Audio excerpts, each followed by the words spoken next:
última aula a gente viu um pouco mais sobre as ligações químicas, certo? E hoje a gente vai começar a ver a parte da estabilidade das moléculas. Até agora a gente falou de estabilidade dos átomos, das ligações, de como isso funcionava. A partir de agora a gente dá uma atenção maior para esse composto, né, que são as moléculas que são formadas a partir das ligações químicas, beleza? Especialmente das ligações covalentes. Então, a gente vai ter geometria molecular, a gente vai ter polaridade das ligações, polaridade das moléculas e solubilidade. São fatores que influenciam no comportamento delas e como elas se apresentam pra gente, beleza? Bem, a geometria molecular, ela vai acontecer porque as ligações são feitas, certo? E a gente tem diferenças de propriedades entre os elementos, entre os átomos. Então, as angulações, elas acabam acontecendo e elas são diferentes para cada tipo de ligação. A gente se refere muito, né, ao modelo de repulsão dos pares eletrônicos da camada de valência. O que é isso? Os átomos, eles têm os seus determinadas quantidades de elétrons na última camada, que a gente chama de camada de valência.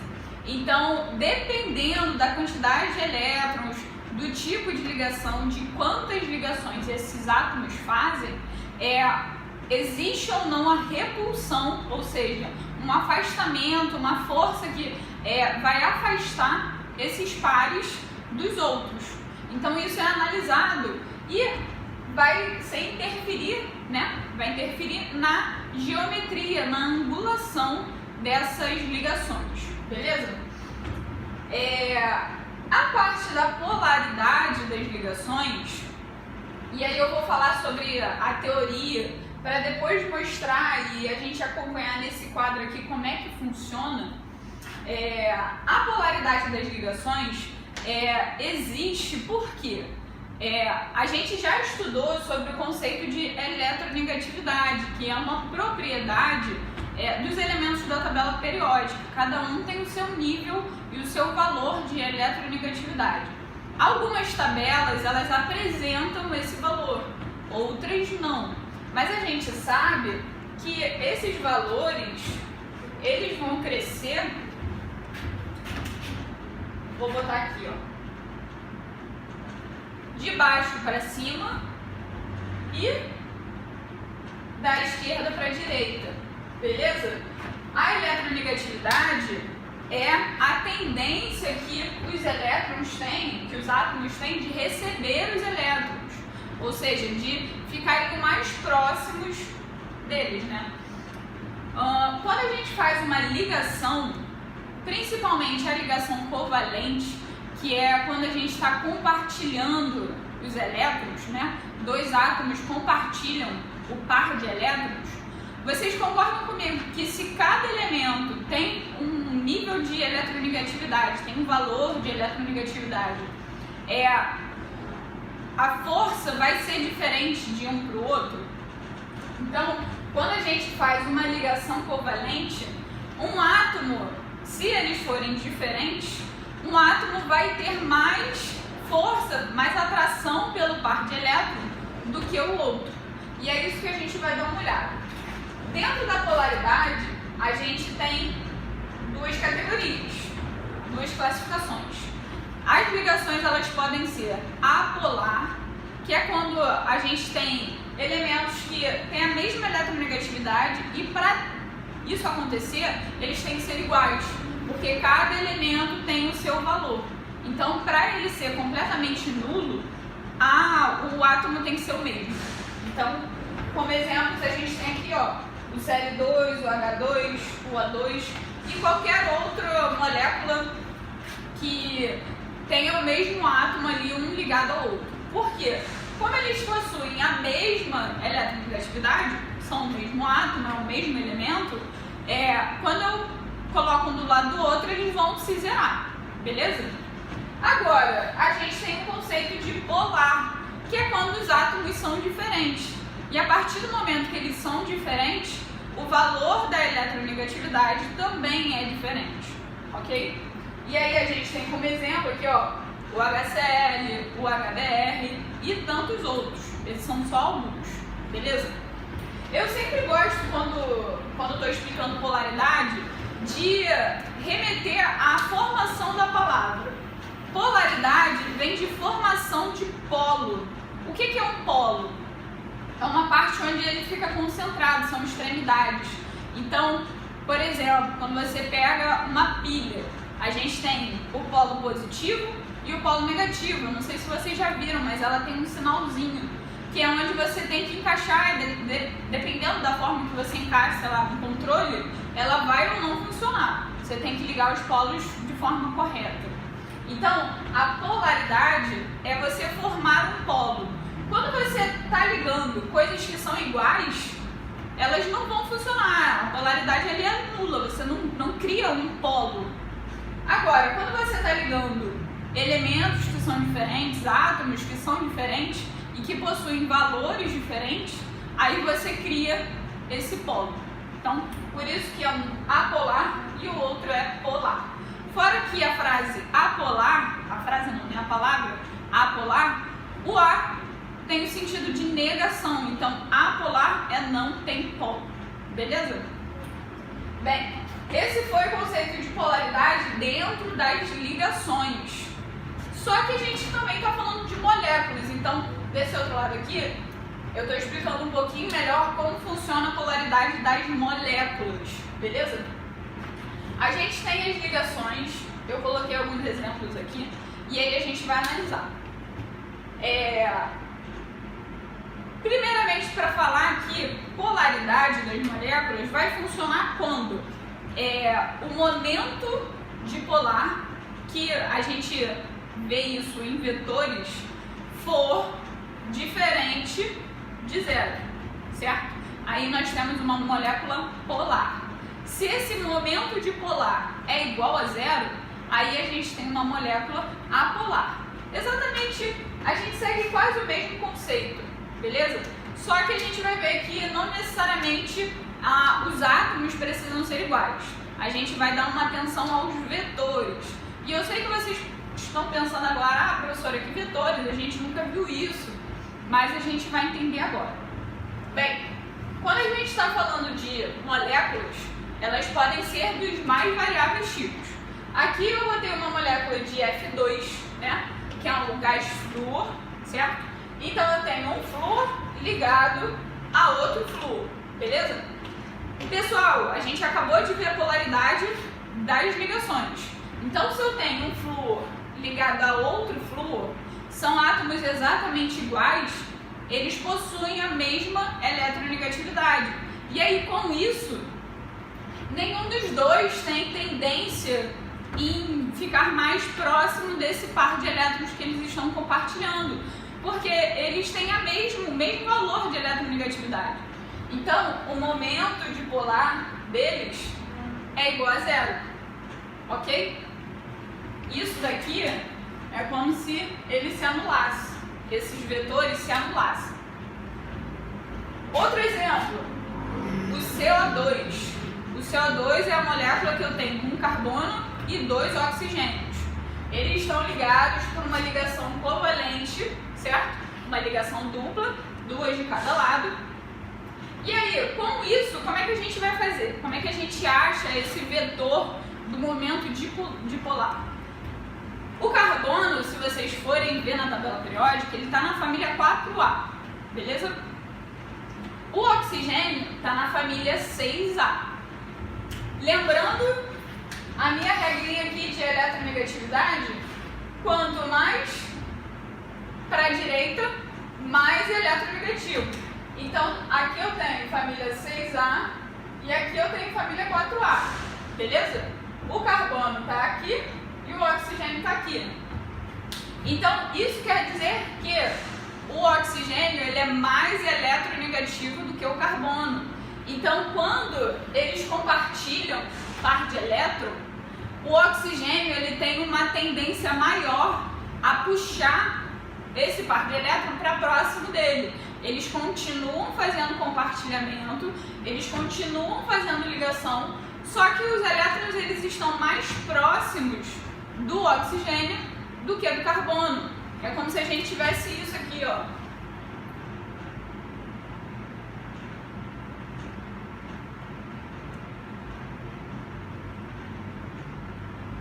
Beleza? O par de elétrons fica mais próximo dos átomos de oxigênio do que dos átomos de carbono. E aí, para representar isso, a gente coloca essa setinha com um traço para mostrar que aquilo ali é um vetor. Essa é a representação de vetor. Se vocês ainda não viram isso em física, vocês vão ver em breve, beleza? Então, como os vetores estão indo em direções diferentes, em sentidos diferentes, eles vão se anular também.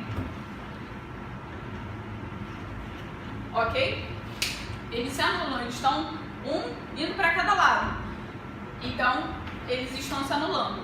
Com isso, o nosso momento dipolar vai ser igual a zero também. Porque quando eu tenho um de cada lado, eles são do mesmo tamanho, porque aqui eu tenho elementos iguais, então isso quer dizer que a diferença de eletronegatividade vai ser igual, o momento dipolar ele vai se anular, e aí ele vai ser igual a zero. Isso daqui quer dizer, galera, esse momento dipolar igual a zero, significa que aquela molécula ali é apolar, beleza? Bem, mais dois exemplos. Aqui eu tenho a ligação entre hidrogênio e cloro. A gente tem o ácido clorídrico aqui. Então, ó, se eu for olhar na tabela periódica, o meu hidrogênio está na família 1A. E o meu cloro, como a gente já viu anteriormente, ele está na família 7A. Isso quer dizer, pessoal, que o cloro ele tem uma eletronegatividade maior do que a do hidrogênio. Então isso quer dizer que o par de elétrons está mais próximo do cloro do que do hidrogênio. E aí quando isso acontece, o meu vetor vai na direção do cloro. Beleza? E aí com isso, o meu momento dipolar vai ser diferente de zero, porque existe uma diferença entre uma ligação e outra, entre um elétron e outro, beleza? No segundo exemplo, a gente tem o NH3. O NH3, ele também tem ligações com hidrogênio. E aí, se a gente comparar também, o hidrogênio está lá na família 1A e o nitrogênio está na família 5A. Então, isso quer dizer que o nitrogênio é mais eletronegativo do que o hidrogênio. E com isso, os pares de elétrons estão mais próximos do nitrogênio do que do hidrogênio. Aí eu represento essa tendência maior com os meus vetores, as minhas setinhas. E aí, como elas estão indo na mesma direção, elas se somam. Quando vocês estudarem vetor em física, vocês vão ver que quando elas estão indo em direções opostas, elas se cancelam. Quando elas estão indo em direções iguais, no mesmo sentido, elas se somam. Então, meu momento dipolar resultante também vai ser diferente de zero, porque eu não posso anular aquilo, beleza? E aí, quando eu tenho um momento dipolar resultante diferente de zero, a minha molécula é polar. Beleza, pessoal? Por último, a solubilidade. E a solubilidade tem tudo a ver com a polaridade das moléculas. Por quê? A gente segue essa regrinha aqui, ó. Semelhante dissolve semelhante. Então, substâncias polares vão tender a dissolver outras substâncias polares. E substâncias apolares tendem a dissolver outras substâncias apolares. Beleza? Exemplo prático que vocês veem no dia a dia. A água é uma substância polar. Beleza?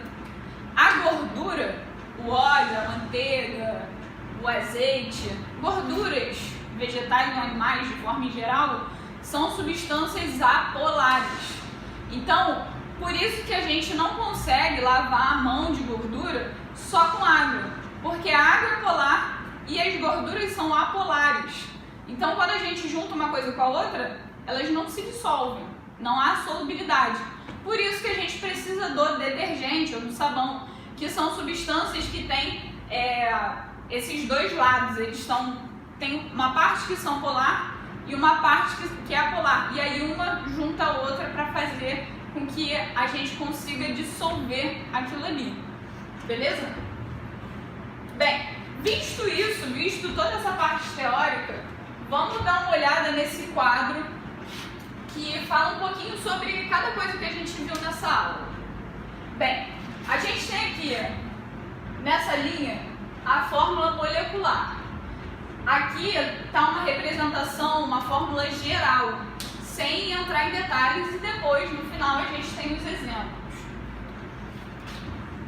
Segunda coluna fala sobre os pares de elétrons livres, ou seja, aqueles que não estão participando de nenhuma ligação, eles apenas estão ali existindo.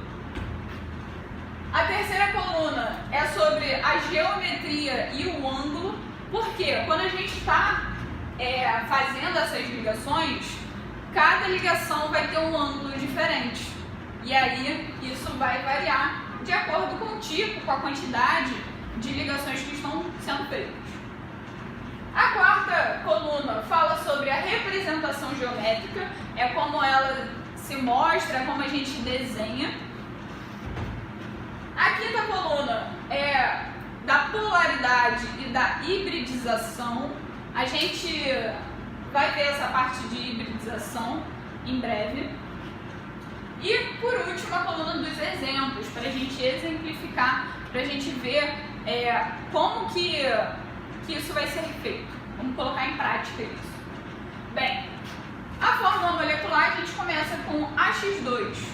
Então a gente vai ter um átomo central e 2 em volta dele, certo?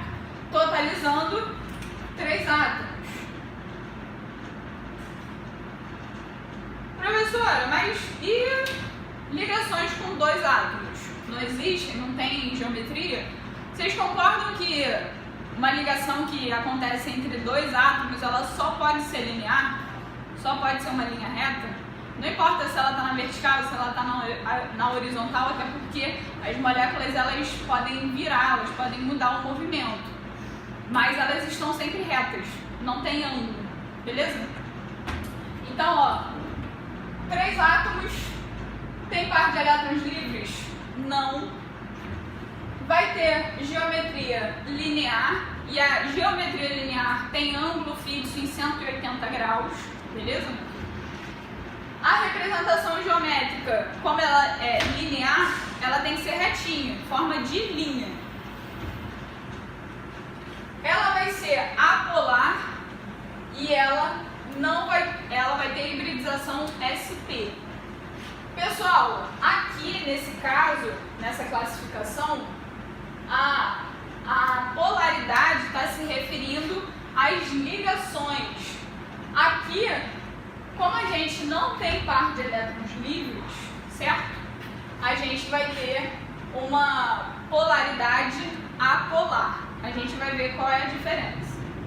E aí, para exemplificar isso, eu tenho os exemplos do CO2, do berílio com o hidrogênio, que é o BeH2, beleza? Existem outros, eu só coloquei 2 ou 3 de cada, ok? Bem, segunda linha. Na segunda linha, a gente também vai perceber que a gente tem 3 átomos. E aí, vamos analisar a tabela toda e depois a gente vai fazer uma comparação. Bem, 3 átomos também participando dessa ligação. Nesse caso, a gente vai ter par de elétrons livres. Vamos ter geometria angular, que fica dessa forma. Ela forma um ângulozinho, que esse ângulo é variável, a gente não calcula. Esses ângulos aqui eles são calculados em laboratório, mas na geometria angular ele não é fixo para todos os átomos. Cada átomo vai diversificar ali a angulação. Então a gente coloca só como variável. A representação geométrica fica assim: o átomo central ligado a outros dois, né? E aí, como esse tem par de elétrons livres, a representação do par de elétron aqui, beleza? Essa polaridade vai ser polar e a hibridização sp3, beleza, pessoal? Bem, como exemplos temos H2O e H2S. Fórmula molecular AX3. Antes da gente passar para a terceira fileira, a gente viu que esses dois são parecidos, certo? São ligações que acontecem com 3 átomos. Então, qual é a diferença? Uma vai ter par de elétrons livres, a outra não. E aí isso, pessoal, vai interferir diretamente na geometria. Por quê? Esse par de elétrons que está aqui em cima, essezinho que está aqui em cima, ele vai fazer exatamente isso daqui, ó, a repulsão dos pares de elétrons. Então, como nessa representação aqui a gente tem esse par de elétrons, ele vai afastar, ele vai fazer uma força de repulsão para essas ligações aqui que estão acontecendo. E é por isso que ela não fica linear, ela fica angular. E aí isso também faz com que ela seja polar, porque ali, aqui, eu tenho, por mais que esses átomos aqui sejam iguais, essa angulação, primeiro, faz com que os vetores eles não fiquem em direções iguais, beleza? Em sentidos iguais também. E esse par de elétron faz com que se crie um polo ali. Então a gente tem a molécula polar. Exemplos a gente já falou. Bem, terceira fileira, AX3. Isso quer dizer que eu tenho 4 átomos participando. Não tenho par de elétron livre nesse. A minha geometria vai ser trigonal plana. E aí o ângulo é 120 sempre, para qualquer tipo de ligação. Aí eu tenho a representação aqui. Por que é trigonal? Se a gente olhar, isso daqui vai fazer um triângulo, beleza? Então, trigonal plana. Ela vai ser apolar porque eu não tenho elétrons livres, par de elétrons livres, beleza? E aí aqui eu tenho como exemplo o BF3, o SA3 e o CL3. A minha quarta fileira também é de 4 átomos. Assim como a de cima. A diferença, novamente, é que a de baixo possui par de elétrons livres. A geometria vai ser piramidal e aí o ângulo também vai ser variável. Se a gente olhar aqui, isso daqui meio que forma uma pirâmide. Por isso que a gente chama de piramidal. A ligação, a polaridade vai ser polar, porque aqui eu tenho a minha sobra de par de elétrons, que vai formar um polo ali, beleza? Hibridização sp3. E, como exemplo, eu tenho o NH3 e o pH3, certo? Pessoal, novamente, assim como os exemplos de 3 átomos, quando a gente tem 4 átomos ligantes, a gente tem diferenças simplesmente por conta disso aqui, ó. Isso daí influencia em tudo. Então, quando a gente não tem par de elétrons livres, a gente tem uma polaridade apolar. Quando a gente tem par de elétrons livres, a gente tem uma angulação diferente e a gente tem um polo existindo ali. Então, a gente vai ter a molécula polar. Beleza? Bem, o AX4, que é quando eu tenho 5 átomos ligantes entre si, ele não vai ter par de elétrons livre, a geometria é tetraédrica, e aí o ângulo é de 109,28. A representação fica assim.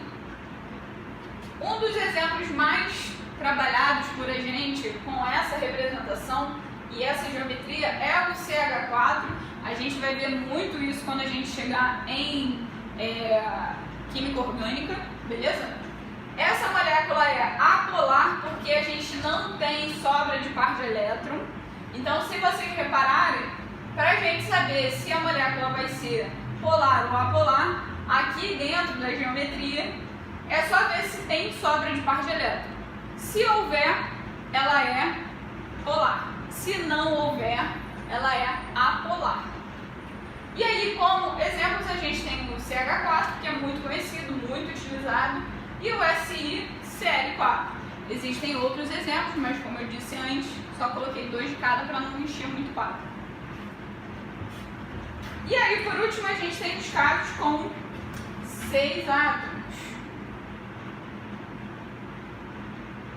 Os dois são com 6 átomos. E a gente vai ter, não vai ter par de elétrons livres, vai formar geometria bipirâmide trigonal, que se a gente for ver, isso daqui forma um triângulo, e aí um triângulo para cima. Então, pirâmide trigonal porque é um triângulo à base. Ela vai ser apolar também porque a gente não tem sobra de par de elétrons. Não existem pares de elétrons sobrando no átomo central. Hibridização sp3d. E aí, como exemplos, a gente tem o PCl5 e o NoCl5. E por último, mas não menos importante, a gente tem, com 6 átomos também, novamente não tem par de elétrons livres, e a gente vai ter a representação octaédrica, que tem essa estrutura aqui. Ela também vai ser apolar, porque a gente também não tem par de elétrons sobrando no átomo central. E como exemplo a gente tem o SF6.